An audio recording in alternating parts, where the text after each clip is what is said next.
Welcome. This is live. This is AFCON Extra.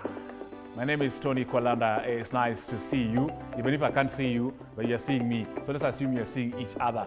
Every Monday to Friday, this is a place to be, 1:30 p.m., 2 p.m. where we give you the very best in terms of football that's coming out of Morocco.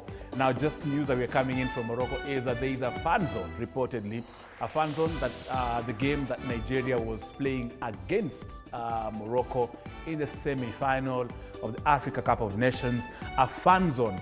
The Marrakesh fan zone. Remember, of course, not all fans could make their way at the Prince Moulay Abdullah Stadium in Rabat. However, a fan zone in Marrakesh accommodated about 80,000 fans. That is a capacity of Moi International Sports Center Kasarani plus Nyayo Stadium together. They were all in one place at Marrakesh. I'm not alone in this particular show. I am with the lovely, gorgeous mind in football. Mona alikuwa na smile on the side, akashikilia smile. Her name is Celine Waithira. It's good to see you. Unataka kunipatia red card? Red card ya? Why? Why? Na vile amekusifia. Sasa venye memjenga. Hata akija smile ako tu hapa tu. Sinijue ni mtu wa Morocco. Mimi sasa cheki watu wa Nigeria wako Ouagadougou. No, inakuwa ngapi? No, wako Abuja. And then, of course, the other Abuja culprit, Michael Banabe. Leo, of course, is the chairman of Mseto FC and former coach of Mseto FC. These are my minds, of course, here on matters to do with our football. Hii show tunapiganga tu hivyo venye tunajisikia, venye kunaendanga. Before hivyo ndio mnasema. Alafu tuko na swali leo. By the way, my director today is my good friend, jina inanipotea aje. Kevo. Super award winning director Kevo ndo ako pale. Kevo, by the way, uko na swali yangu mzuri sana pale. Hiyo swali mimi naomba ikuje tu. Ni swali Kimanzi wapi swali? Of course, and the question is, is of course related to what I'd earlier asked about and told you about the number of fans that came out at the fan zones. You can imagine, Celine and Banabe, fan zones were 80,000 in Marrakesh alone. 80. Game ilikuwa Rabat, pale Prince Moulay.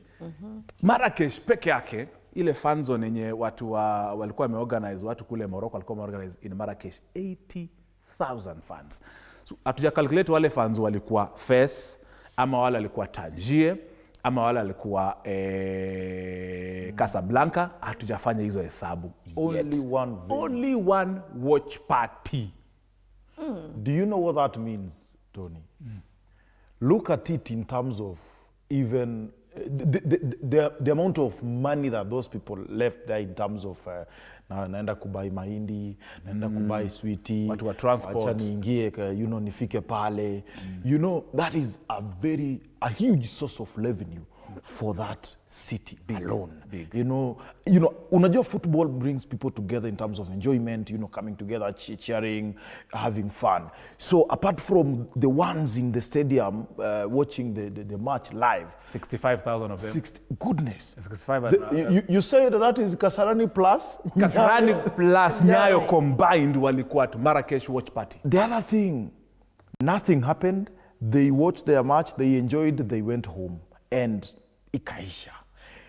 Crowd management, what do we learn from that? Yes. Can we do that in Nairobi CBD? Huge number, even 20,000. Tuko na delegation Yes. online ya AFCON 2027. They have a lot to tell us. I hope walikuwa huko Marrakesh. They have a lot to tell us. Because I remember when we had Chan, by the way, actually we were putting pressure kwa federation watupatie hizo watch parties around. Walikuwa tu I think na mbili, walianza na mbili zikaenda tatu. And that is an idea that was there but it was never actualized. Ilikuja baadaye. And I remember I kept tagging even the federation to bring it to Dagoretti because Dagoretti South and North hatutatoshea wote.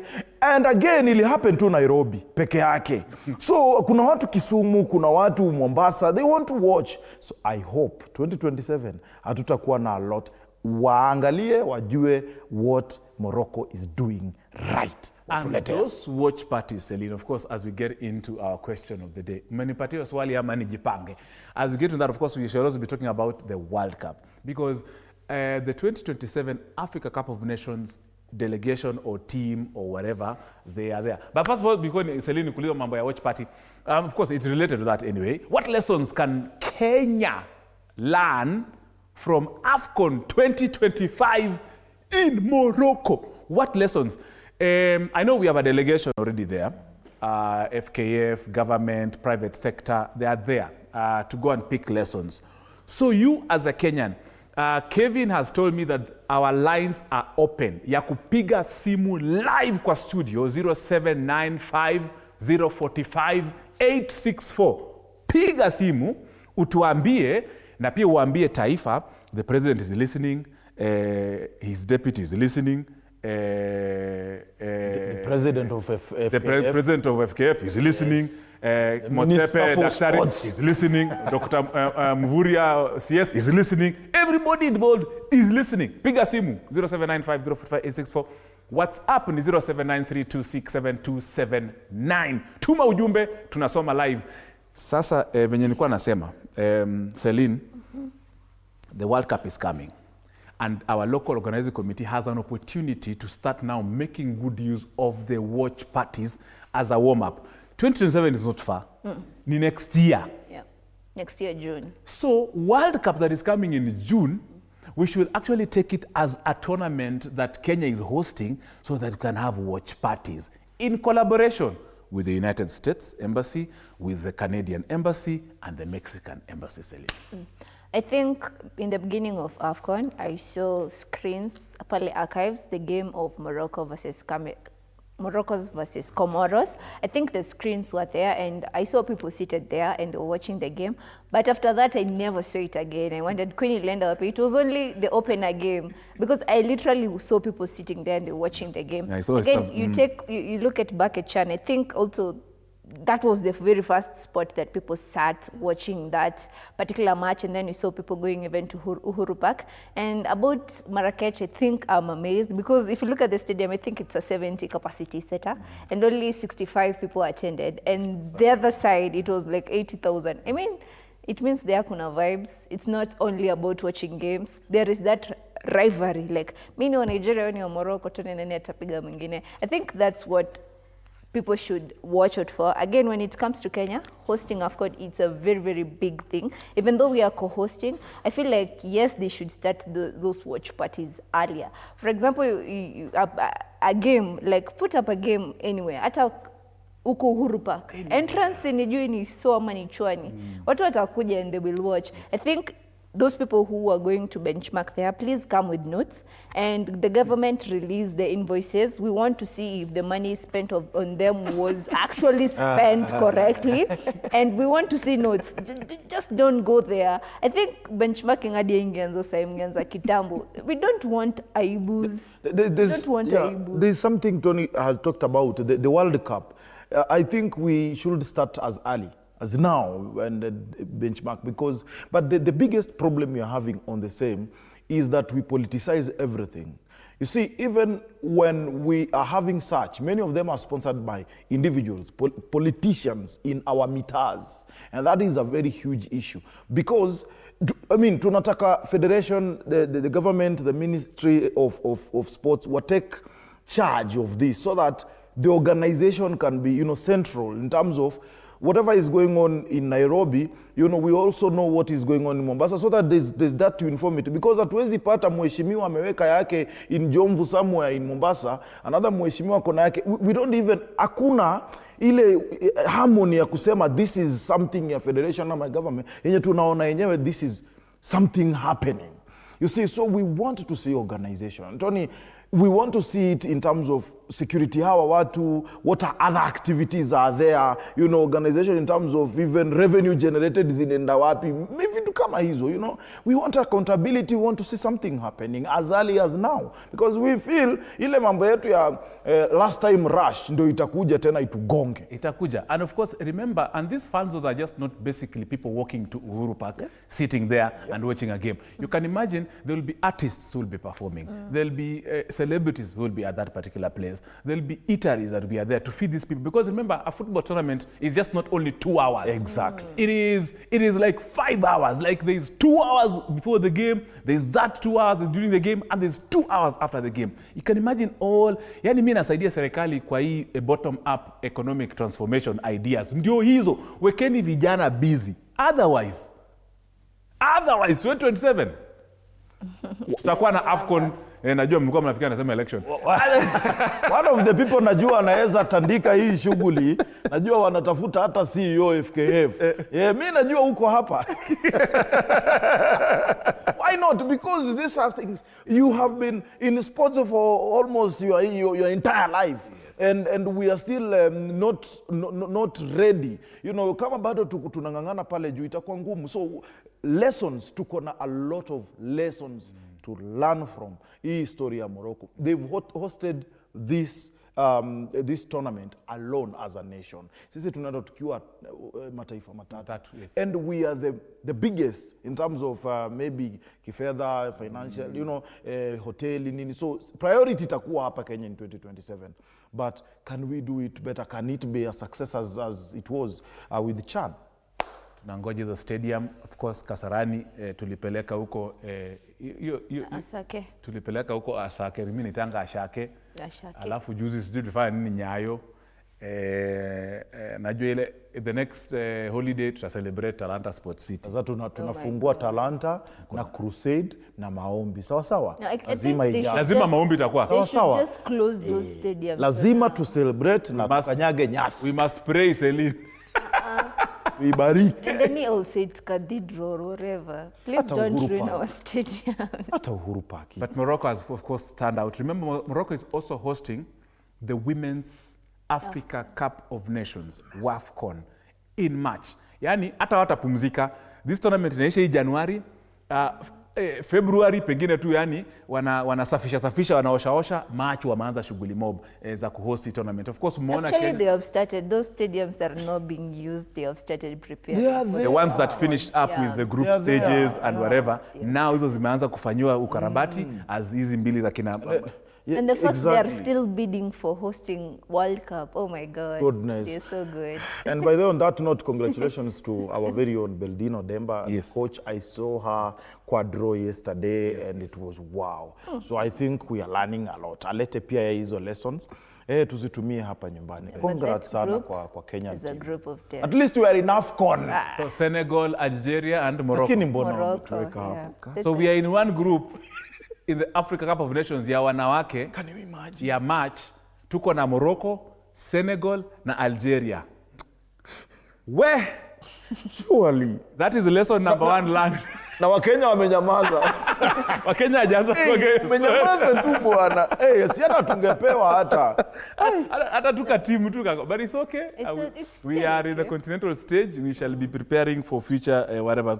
Of course, we speak about this and still just on Morocco being such a favorite in so many sectors on the pitch and off the pitch. On the pitch, they are also such a solid team. We saw under 20 World Cup Chubui. Their women's team, the Morocco women's team, they finished second. Walipigwa tu na Nigeria.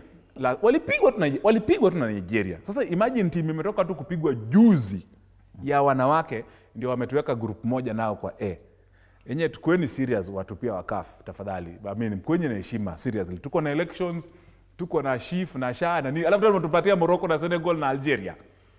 But Tony, I think walitupiga 2-1 in our friend last time. So pia wasione ni kama wanatuweza sana. I'm very sure the Beldino Demba's team na hao wengine nafikiri inaweza itangangana watangangana. We should actually not complain because I believe we are up to the task. We are ready. The fact that we qualified for the Africa Nations, we are good. We are ready for that. It's just that the names a bit scare us, but we shall not be scared. Na amini head of state commendation alikuwa ni OGW MHSC Odemba Beldin alipatiwa award by the president. Alipatiwa a very big award.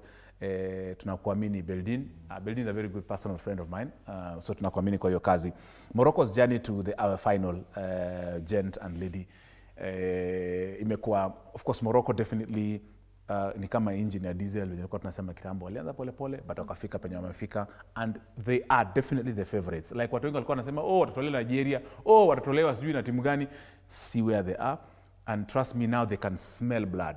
Celine, you think they will allow Senegal to take that trophy to West Africa? Honestly, at this point, I think they are the favorites because they are the host team. They have not collected any loss in this particular tournament, only a draw.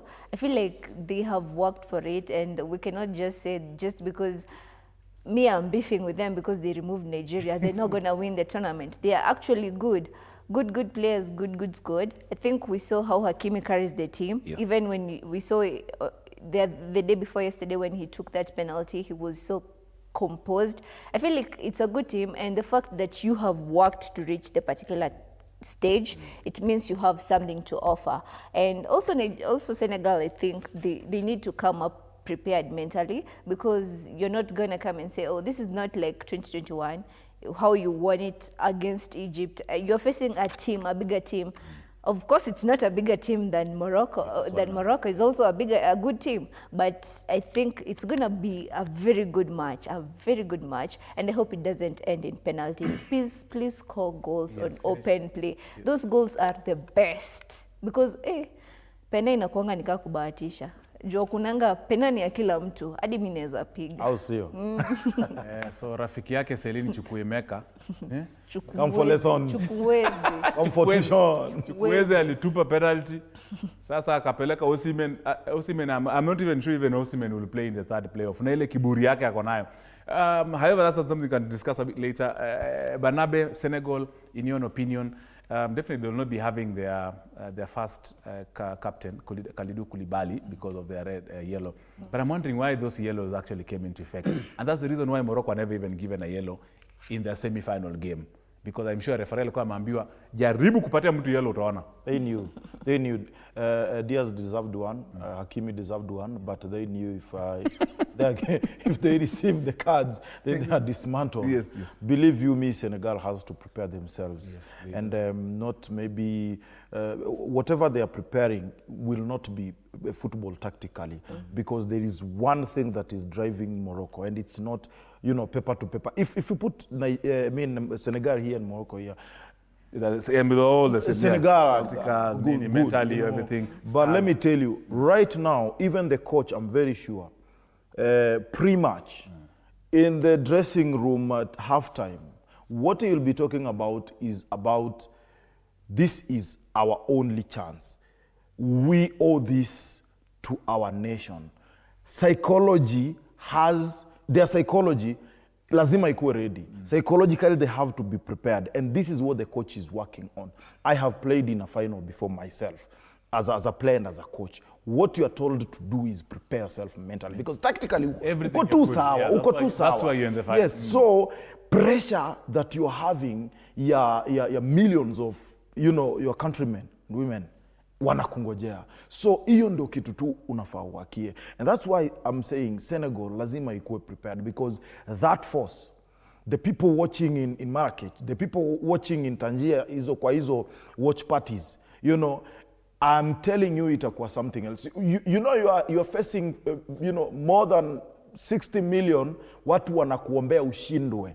That is not something small. Wanaomba dua ya ushindwe as Senegal. So for me, I think Senegal ingie wakuwe calm, possess your ball, try to trap Morocco, because they can be trapped, and maybe if it's possible wascore wa kwanza na wascore mapema, they can defend, because I believe in every defender pale backline. So Tony, this is not a fight ambayo itakuwa physical, itakuwa pia spiritually, because hii ni finali ya 3 ya Morocco kuingia, wameshinda 1, wamepoteza 1, na wao kwenye hizi heavyweights, being that wao ndio number 1, by the way it's number 1 and number 2 wanacheza, so itakuwa ni confirmation of the heavyweight in Morocco if they win this final. And of course, in that regard, the question of course we had asked you, tulikuwa tumekuuliza swali fulani hapo kuhusiana na the lessons ambazo Kenya wamejifunza kutoka kwa AFCON Morocco, ambayo inafanyika kule Morocco. Nasoma baadhi ya jumbe zenyu. I'm trying to read some of your comments on Facebook. That is TV47 Digital Facebook. Chris Makoha anasema that hosts at least reach the final. Wacha kupatia Benny McCarthy pressure. Hey, that's a good one. Ikianya Junior, I'm reading your comments. I'm not reading anything else. Ziko hapa. Mimi sikuagi muongo. Team ichotee marefa. Buda. Hiyo hapana. Hiyo. He has a point. Yeah, he has a point. Anasema ukweli. Has a point. Alafu Justin Omato kwenye Facebook TV4 anasema Kenya bado viwango vya kucheza AFCON, ameweka X3. Sijui unamaanisha nini. James Wairagu kwenye Facebook anasema ile kulimwa tutalimwa itakuwa ya come and see. Buda, na wewe ni Mkenya unaongea hivyo? Nenye ni kubaya. Yaani tuliokosea ni King real. Alfred. Anakuwa real. Buda, hakuna mambo ya real Buda. Tuko na anakuwa tu real. Si tulipigwa 8 na Senegal yenye inaingia finali, ama tulipigwa ngapi? Ama tulipigwa ngapi kwa friendly? Tulipigwa mingi. So King Alfred anasema waache kutumia hiyo sisi soma national television. Mavaldo anasema kwani walikuwa huko wakifanya team imeenda huko delegation. Yes. And then Edwin Silvanos anasema stop hooliganism as is hooliganism. Hivyo ndo amesema Silvanos kwenye mtandao wa Facebook. Ungesikia Stampede, ungesikia nini, ingekuwa ni watch party hapa Nairobi. Ungesikia polisi walitupa tear gas, ungesikia kuna watu waliingia na viboko wakatandikana. I mean, but I saw Kasarani Chronicles in Morocco where people were literally jumping on the fences to enter to the stadium. But it was once, only once. It happens. It happens. Global. It's a global phenomenon. What matters is how you deal with it. Kama saa hii Selim, ushaisikia kesi ya nini ya Nairobi United na Gor vile ilienda? Walitoa matokeo? No. Imefikia wapi? We don't even know. Aya, hiyo ya Morocco ilirudia? No. It was taken care of. Of course, Morocco has all measures taken, and I know these ones are prepared. That's why they are the ones hosting 2030 in World Cup as a co-host with the like of Spain and Portugal. Some of the other comments before Celine come in to weigh into the Egypt, Oga brothers and Egypt. Thomas Amisi on Facebook watching us live anasema well represented, Ruaka massive. Asante sana watu wa Ruaka.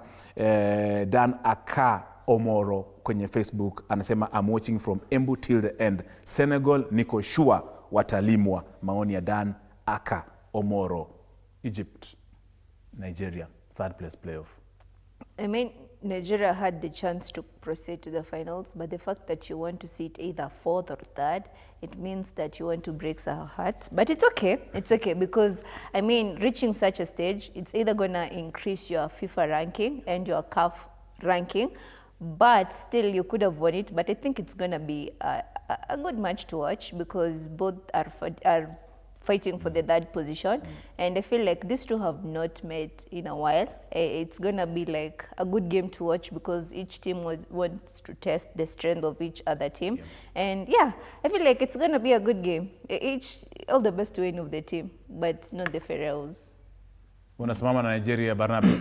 Nigeria, Oga, no, I believe Kinandidi. Mimi naonea huruma Mosala. Osime. Namuonea huruma. Mosala.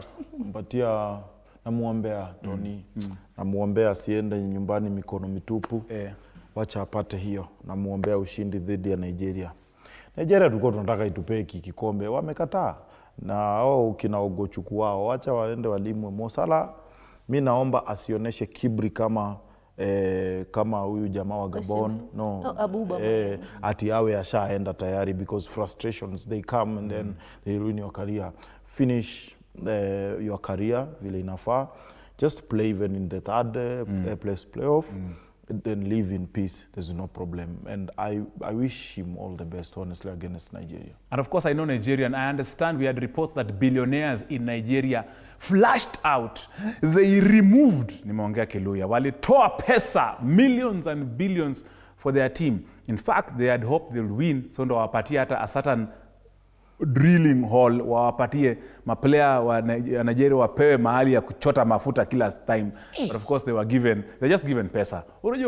They have wells and everything. But of course incentives, Celine, how has incentives or lack of it contributed to the performance of teams in this tournament? We've not been hearing a lot of, President so-and-so has given incentives, so-and-so has given such incentives. Could that really have contributed? These are just professionals, they know they need to win and that's it.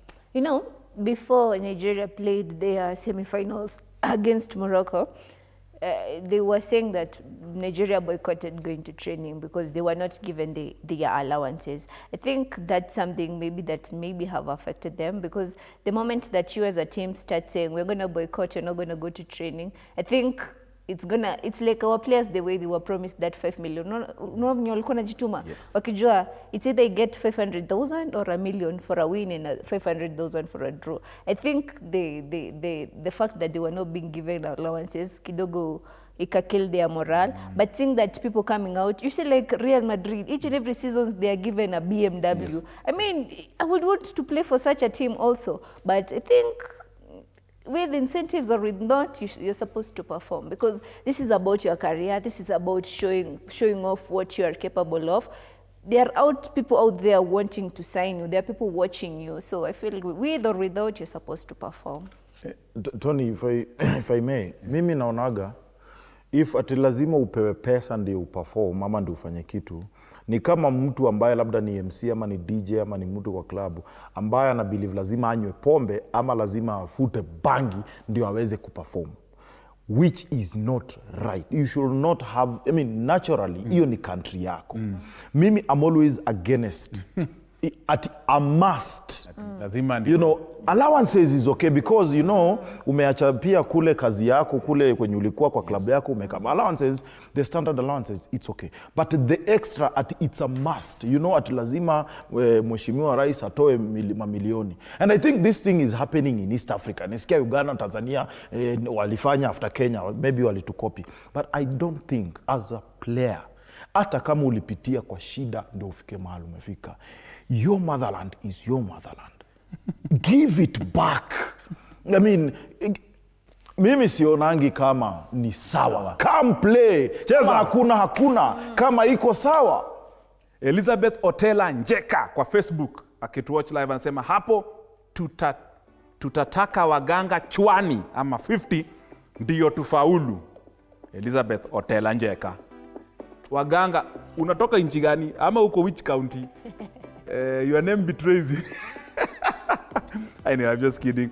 Evans Kiprop, watching from Olenguruone side of Chebotoi. AFCON Extra imekuwa fiti. Kama kawa, kama dawa. This is your home. This is your watch party for all matters to do with football. Tutakufanyia AFCON, tutakufanyia World Cup, tutakufanyia tunakupatianga mambo ya SportPesa League, tunakupatianga kila kitu. Kama amekuwa akitufuatilia sana huyu Olengu Evans tangu tuanze. Anatufuatilia sana. So tuna appreciate sana. Tukimalizia 30 seconds Celine. Kutakuwa na show ya mwisho on Monday. Yeah. The last AFCON Extra show will be on Monday. Sasa ile tuna celebrate Morocco. Okay. I think for me, I'll just congratulate Alan Okello. I think the fact that Uganda got out of the AFCON, yes. He was signed by Yanga FC. And you see, that's the beauty of performing at an international platform. Yes. They saw him and they signed him. Congratulations, Alan Okello. Mimi nasema, congratulations to Morocco for winning AFCON 2025. Hiyo ni yao. Kwa sababu wako 2075, they already know. Congratulations to all the referees ambao hawatapeana kadi leo. On Sunday. Yes, otherwise hiyo mambo wacha tu. Na bado mimi nasisitiza Chelsea wanunue basi. Oh my God. Thank you very much for watching AFCON Extra. Remember, tomorrow from 4 p.m. we are live here with the sports extravaganza. Hii squad itakuwa area. Kumbuka, tomorrow is when we have the third play of Nigeria versus Egypt. That game will be broadcast live on Radio 47. The final, Morocco versus Senegal, live on Radio 47. Tomorrow, live Liverpool versus Burnley, English Premier League, 6 p.m. Thank you so much, our producer Boniface Kimanzi, my super director Kevin, award winning. Niko na mrembo pale, sound engineer Skola. Niko na graphics umesema nani, my beautiful girlfriend called, office girlfriend called Jen. Hiyo nimeweka tu hapa, wewe nisichome. MCR department, digital department, of course our floor team inside here behind the screen. Wanakuanga tu hapa ni venye makamera kila Kevo mtaki kuonyesha, but on behalf of Cape Media, thank you for watching. Najua kuna base na kam size ndio Kevo. Base is coming up next, of course it's a simulcast entertainment show coming less from us here. Tuonane kwa Members Day activities.